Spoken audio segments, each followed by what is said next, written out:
Pemirsa, ratusan hingga ribuan bisnis mendapatkan tekanan berat ketika pandemi virus corona memukul dunia, tak terkecuali bisnis makanan. Padahal bisnis makanan menjadi salah satu sektor yang diproyeksi tahan banting di segala kondisi. Faktanya tak sedikit bisnis makanan gulung tikar di tengah pandemi. Salah satunya yang menyita perhatian publik adalah NPC International. Juli lalu, perusahaan pemegang lisensi Pizza Hut dan Wendy's di Amerika Serikat ini mengajukan pilot. Pasalnya, utang perusahaan membengkak hingga 1 miliar dolar Amerika. NPC International memiliki lisensi 1.200 Pizza Hut dan 400 Wendy's di Amerika Serikat. Pengajuan pilot NPC mematahkan anggapan bisnis makanan kebal terhadap krisis. Menurut Ketua Perhimpunan Waralaba dan Lisensi Indonesia, Levita Supit, mengatakan tantangan yang dihadapi pebisnis waralaba saat ini memang lebih berat ketimbang krisis 2008.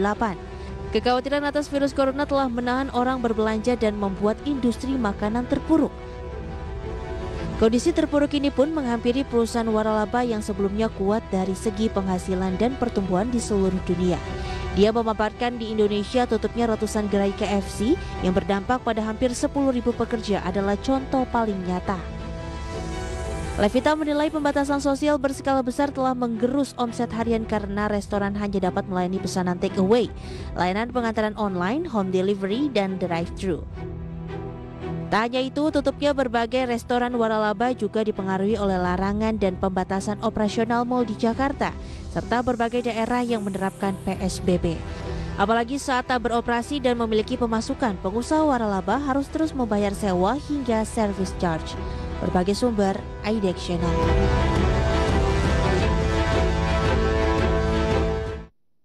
Terima kasih untuk Anda yang masih bergabung bersama kami di Market Review, dan kita masih membahas topik menguji daya tahan waralaba saat pandemi. Dan kali ini kita akan berbincang bersama dengan Mas Andri Satrio Nugroho yang merupakan ekonom Indef. Kita akan langsung sapa saja. Mas Andri, apa kabar?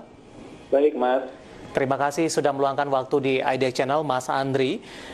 Terkait dengan industri waralaba, Mas Andri, bagaimana Anda melihat sepak terjangnya di saat pandemi? Apakah juga mengalami pukulan yang sama seperti dengan sektor-sektor lainnya? Ya, saya lihat sebetulnya sebelum kita melihat sepak terjang di saat pandemi, itu ada baiknya kita bisa melihat ketika masa normal, gitu ya. Tahun lalu misalnya, bahwa industri waralaba ini cukup menggiurkan, Mas. Jadi pertumbuhannya bisa mencapai double digit. Nah, ketika masa pandemi ini tentu ada waralaba yang memang tetap eksis, ada juga waralaba yang memang sudah cukup merugi gitu. Nah, kita sebut saja waralaba yang di sektor jasa gitu ya, yang melibatkan pariwisata dan perhotelan. Ini terkena dampak yang cukup besar. Namun di sisi lain gitu ya, tidak dipungkiri bahwa ada juga bisnis waralaba yang cukup menguntungkan, seperti di retail atau pusat perbelanjaan, ada juga yang makanan minuman gitu ya, logistik dan sektor kesehatan. Jadi sehingga kita bisa melihat bahwa sebetulnya masih ada harapan bagi bisnis waralaba untuk tumbuh di saat pandemi saat ini. Baik, ini tergantung dari strategi masing-masing tidak, Pak, dalam beradaptasi di tengah pandemi?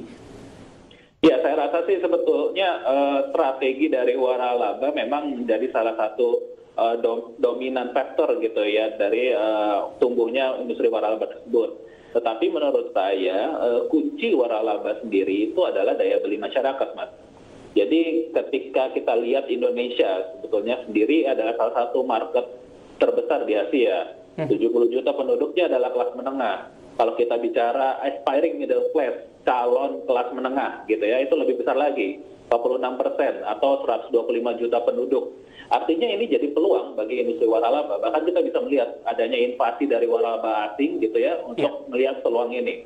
Nah, tetapi permasalahannya ya celakanya kelas menengah ini enggan dan cenderung menahan konsumsinya karena alasan kesehatan tentunya gitu ya. Sehingga kita bisa simpulkan bahwa daya tahan waralaba ini juga ditentukan oleh daya beli masyarakat, Mas. Ketika daya beli itu tertekan, maka waralaba sendiri itu juga akan tertekan. Dalam hal ini, alasan kesehatan tadi lebih kepada penerapan social distancing, begitu, Mas Andri? Ya, karena kita melihat bahwa kelas menengah ini takut untuk mengonsumsi. Karena kita bisa melihat angka harian COVID sendiri kan belum ada jalan penurunan begitu ya.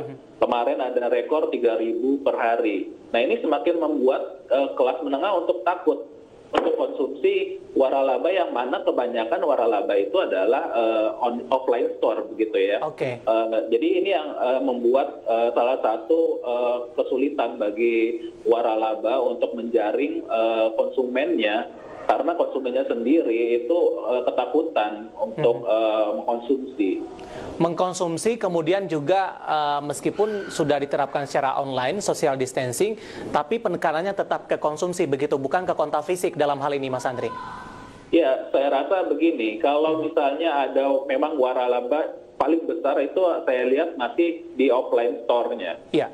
Jadi ketika untuk mengonsumsi produk dari waralaba, kita katakanlah makanan dan minuman gitu ya, itu seringkali kita tidak bisa melihat apakah ini ada integrasi dengan sistem online.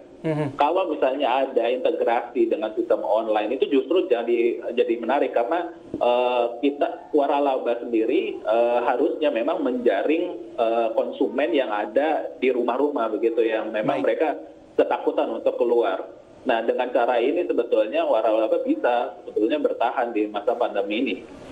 Baik, menarik Mas Andri, kita akan jeda terlebih dahulu. Di segmen selanjutnya nanti kita akan coba bahas sebenarnya sumbangan dari sisi ekonomi untuk industri waralaba terhadap perekonomian nasional ini seperti apa. Dengan kondisi ini akan memberikan pengurangan tidak dari sisi kontribusi. Kita akan jeda terlebih dahulu, dapat bersama kami. Market Review akan segera kembali sesaat lagi.